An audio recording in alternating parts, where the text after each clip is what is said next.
Nesse mês de setembro, mês dedicado à Bíblia, no Livre Leitura vamos trazer só conteúdo sobre a Bíblia. Hoje nós vamos falar 10 curiosidades sobre a Bíblia. Começando com um dado de que a Bíblia é o livro mais vendido em todo o mundo. Você sabia disso? A Bíblia é o livro mais vendido em todo o mundo. Isso é uma notícia boa, não é mesmo? Mas quando a gente para pensar na nossa realidade, talvez não seja o livro mais lido. Muita gente compra, mas será que lê?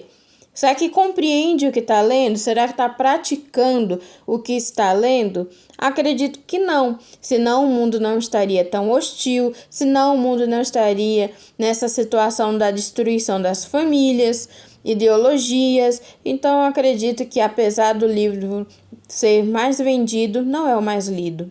Segundo, a Bíblia não está ultrapassada. Isso é uma novidade sobre a Bíblia, porque muita gente não quer ir à igreja, não ouve a palavra e quando escuta alguma coisa da Bíblia, fala a Bíblia está ultrapassada. Isso aí foi para muito tempo, é para aquele povo. A Bíblia aliena as pessoas. As pessoas vão falando um monte de coisas erradas sobre a Bíblia. E a Bíblia não está ultrapassada. A Bíblia não está ultrapassada. E eu posso provar isso com a própria palavra de Deus. Olha o que Deus vai dizer dentro da própria Escritura. Lembrando, que a Bíblia ela foi escrita pelo homem, mas inspirada por Deus. Inspirada por Deus. E olha o que diz a palavra. Os céus e a terra passarão, mas as minhas palavras jamais passarão. Mateus capítulo 24, versículo 35. A palavra de Deus não passa. O tempo passa, o tempo voa e a palavra de Deus continua a mesma, com o mesmo poder, com a mesma eficácia, com o mesmo significado. Isso é muito importante a gente aprender. Tópico 3. Como saber o que Deus quer me dizer? Quando rezamos, diz São Jerônimo, falamos com Deus. Quando lemos a Sagrada Escritura, Deus fala conosco. Então, de novo, quando a gente está rezando, somos nós que estamos ligando, Deus, é isso, é aquilo outro, é nossa voz falando com Deus. Mas quando a gente lê a Sagrada Escritura, Deus fala conosco, lembrando que e o verbo de Deus se fez carne e habitou entre nós. Quem é o verbo de Deus?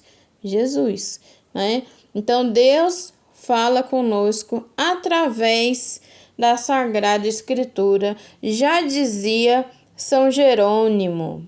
Quarta curiosidade, durante o Santo Terço, meditamos a vida de Cristo através dos evangelhos. Então, por exemplo, primeiro mistério gozoso, o anúncio do anjo Gabriel a Nossa Senhora.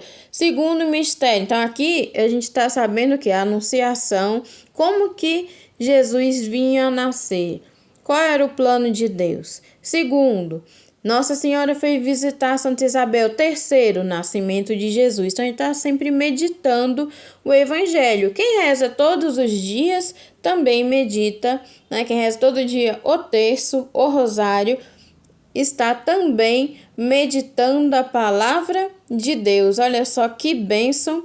5. São Jerônimo foi o tradutor da Bíblia, do hebraico e grego para o latim. A gente chama de Vulgata, a tradução para o latim. Por isso, podemos hoje ler a Bíblia em português e em vários outros idiomas. Senão ficaria ali preso no hebraico, preso no grego e as pessoas não iam ter como saber o que estava escrito ali. Agora é muito mais fácil. A gente está no Brasil, tem uma Bíblia toda em português.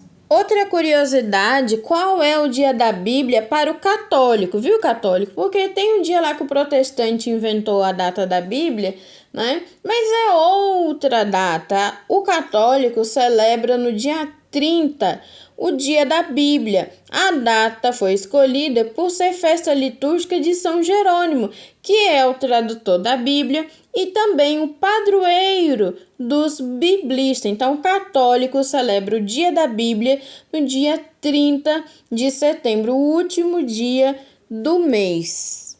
Essa muita gente não sabe. Quem vai à missa todos os dias, né? Missa diária e domingo, lê ao longo de 3 anos seguidos, escuta e medita toda a Bíblia.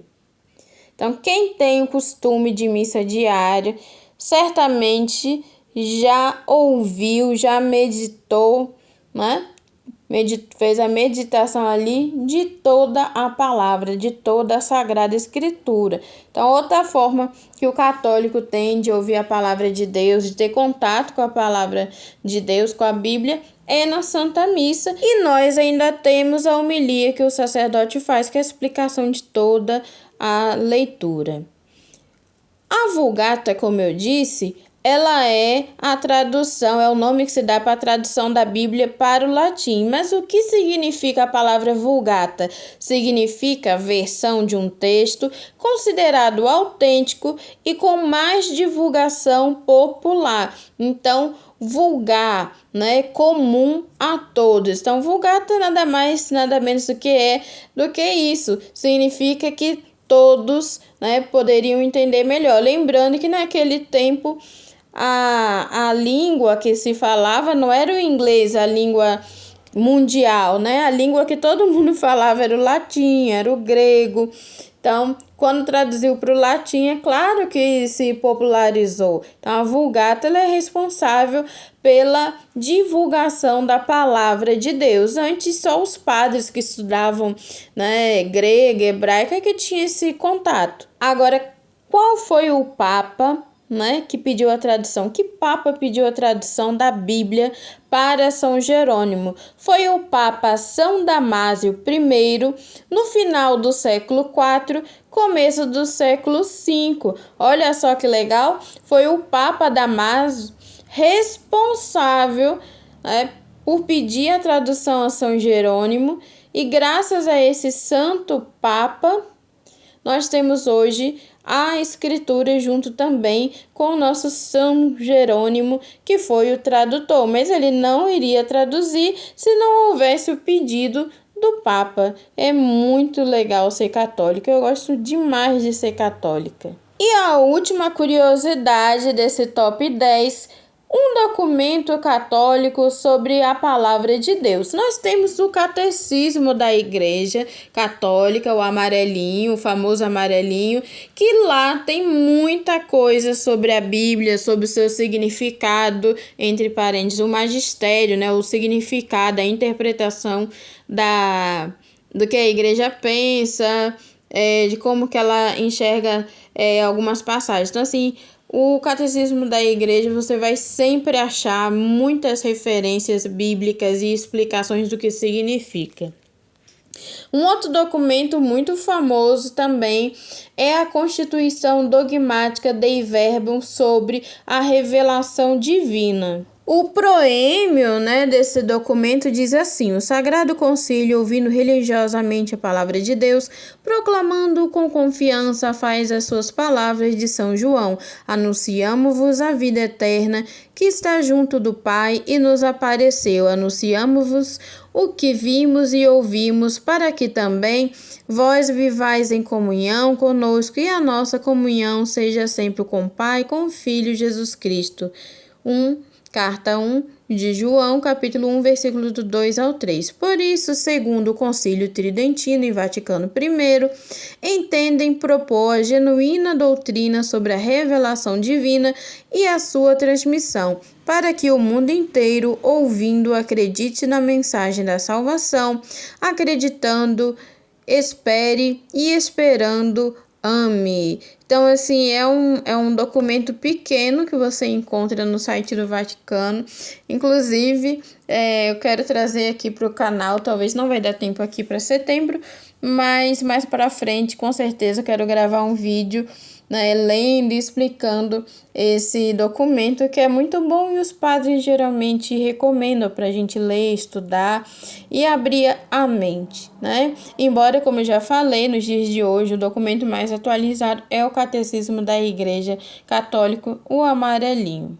Espero que você tenha gostado dessas 10 curiosidades sobre a Bíblia. Eu sei, é bem básico mesmo, mas a ideia é essa mesmo, coisas básicas. E se você gostou desse vídeo, todos os dias às 15 horas, no mês de setembro, nós estamos aqui estudando o livro de Ezequiel desde o dia 1 de setembro. Então, todo dia às 15 horas sai vídeos explicando trechos do livro de Ezequiel, fazendo interiorização da palavra, buscando o significado de outras. Então, aqui estamos estudando o livro de Ezequiel.